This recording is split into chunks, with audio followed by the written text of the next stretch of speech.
नमस्ते दोस्तों, स्वागत है आप सभी का हमारे इस YouTube चैनल में। आज हम पढ़ेंगे कक्षा 12वीं विषय हिंदी। 5A रुंद के दोहे स्वाध्याय आकलन। पहला अ, कारण लिखिए। 1. सरस्वती के भंडार को अपूर्व कहा गया है। उत्तर: सरस्वती के भंडार को जैसे जैसे खर्च किया जाता है वैसे वैसे उसमें वृद्धि होती है, इसलिए सरस्वती के भंडार को अपूर्व कहा गया है। दूसरा, व्यापार में दूसरी बार छल कपट करना असंभव होता है। व्यापार में पहली बार किया गया छल कपट सामने वाले पक्ष को समझते देर नहीं लगती, दूसरी बार वह सतर्क हो जाता है, इसलिए व्यापार में दूसरी बार छल कपट करना असंभव होता है। आ स संबंध जोड़िए। पहले कॉलम में है पहला, ऊंचे बैठ ना लहे गुण बिन बड़पन कोई, और उसमें दूसरा है कोकिल अम्बही लेत है। दूसरे कॉलम में है पहला, काग निबोरी लेत, और दूसरा है बैठो देवल शिखर पर वायस गरुड़ न हुई। अब हम इसका संबंध जोड़ेंगे। पहला, ऊंचे बैठ ना लहे गुरु बिन बड़पन कोई, इसका संबंध जुड़ता है बैठो देवल शिखर पर वायस गरुड़ न हुई। दूसरा है कोकिल अम्ब ही लेत है, इसका संबंध जुड़ता है काग निबोरी लेत। शब्द संपदा।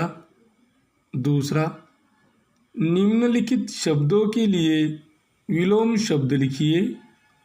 पहला शब्द है आदर, और आदर शब्द का विलोम शब्द होता है अनादर।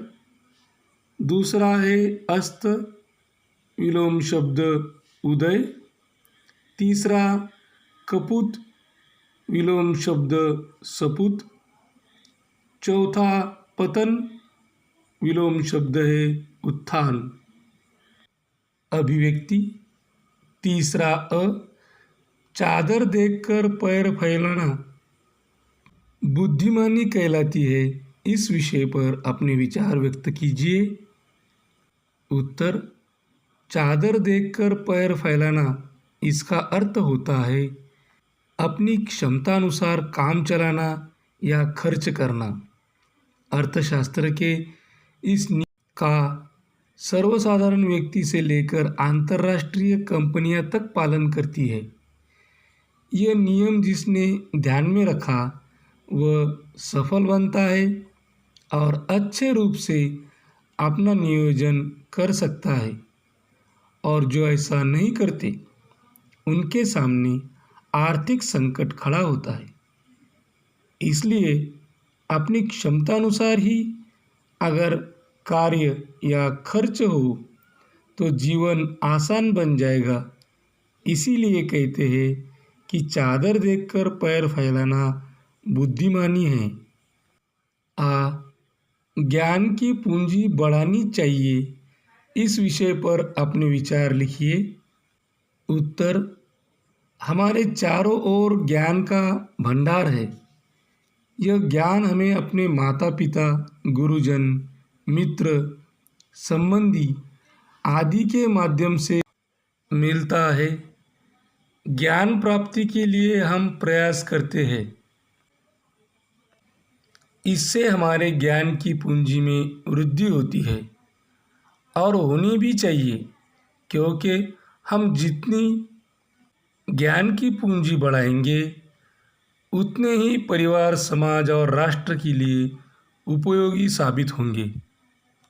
हमारा मान सम्मान बढ़ेगा और हमारे जीवन का उद्देश्य सफल होगा। रसास्वादन।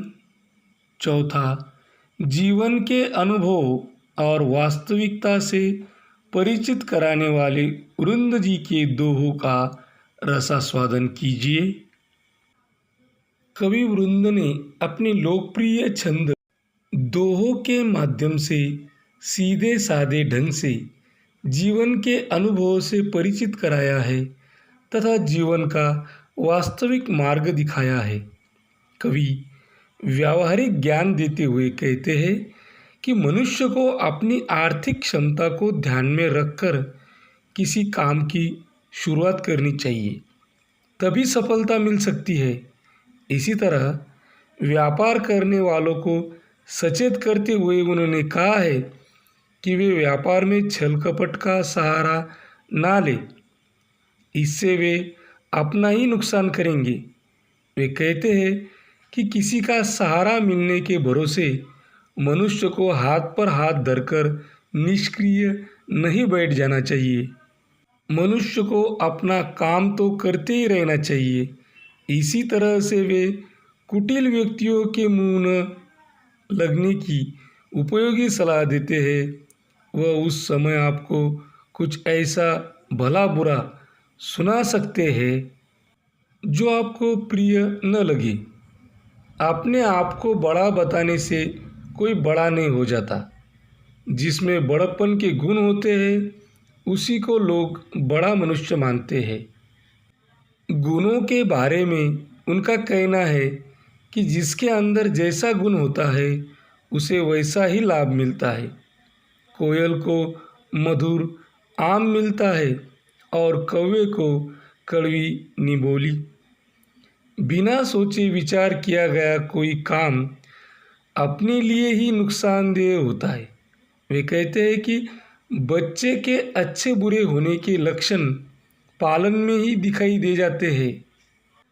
ठीक उसी तरह जैसे किसी पौधे के पत्तों को देखकर उसकी प्रगति का पता चल जाता है।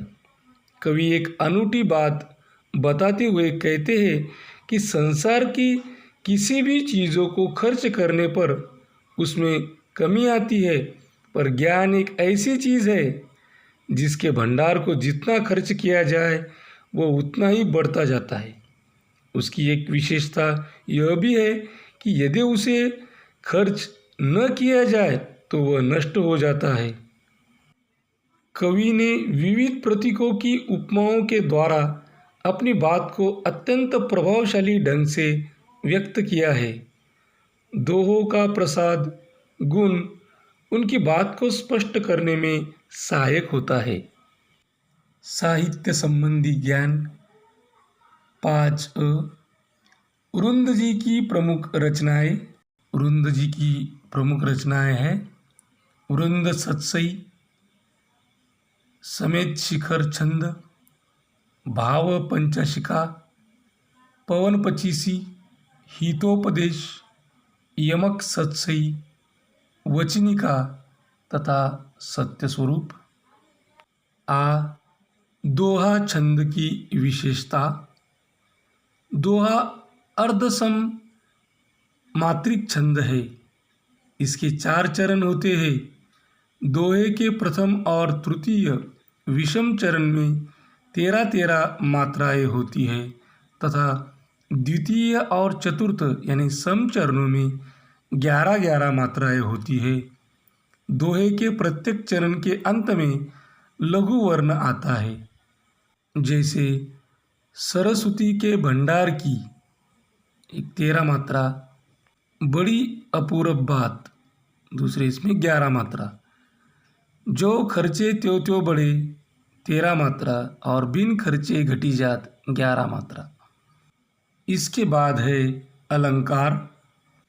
जिस प्रकार स्वर्ण आदि के आभूषणों से शरीर की शोभा बढ़ती है उसी प्रकार जिन साधनों से काव्य की सुंदरता में वृद्धि होती है वह अलंकार की उत्पत्ति होती है। मुख्य रूप से अलंकार के 3 भेद हैं, शब्दालंकार, अर्थालंकार और उभय अलंकार। 11वीं कक्षा की योग भारती पाठ्य पुस्तक में हमने शब्दालंकार का अध्ययन किया है, या हम अर्थालंकार का अध्ययन करेंगे। अर्थालंकार में देखिए रूपक, उपमा, उत्प्रेक्षा, अतिशयोक्ति, और दृष्टांत।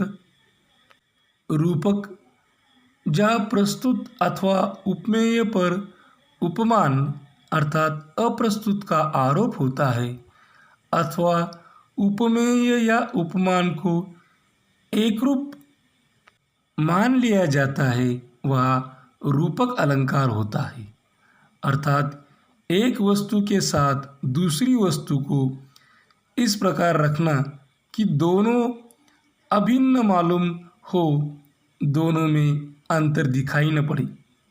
उदाहरणार्थ, पहला, उदो मेरा हृदयतल था एक उद्यान न्यारा, शोभा देती अमित उसमें कल्पना क्यारिया भी। दूसरा, पायोजू मैंने राम रतन धन पायो। तीसरा, चरण सरोज पखारन लागा। चौथा, सिंधु सेज पर धरावधु अब तनिक संकुचित बैठी सी। उपमा, जहाँ पर किसी एक वस्तु की तुलना दूसरी लोक प्रसिद्ध वस्तु के रूप, रंग, गुण, धर्म या आकार के आधार पर की जाती हो, वह उपमा अलंकार होता है। अर्थात उपमेय की तुलना उपमान से की जाए, वह उपमा अलंकार उत्पन्न होता है। उदाहरण, पहला, चरण कमल सम कोमल। दूसरा, राधा वदन चंद सो सुंदर। तीसरा, जियो बिनु देह नदी बिनु वारी, तैसे ही अनाथ पुरुष बिनु नारी। चौथा, ऊंची नीची सड़क बुढ़िया के कुबड़सी, नंदनवंशी फूल उठी छोटी सी कुटिया मेरी। पांचवा, मोती की लड़ियों से सुंदर झरते हैं झाग भरे निर्झर। छेवा, पीपर पात सरस मन डोला। यह हमारा स्वाध्याय पूरा हुआ। ऐसे ही हिंदी विषय और भी विषयों की वीडियो देखने के लिए इस चैनल को सब्सक्राइब करें। हमारे सभी वीडियो अपने मित्र सहेलियों में ज़्यादा से ज़्यादा शेयर करें। कोई प्रतिक्रिया हो, सुझाव हो तो कमेंट बॉक्स में कमेंट करें। यह वीडियो अंत तक देखने के लिए धन्यवाद। Thank you, thanks a lot.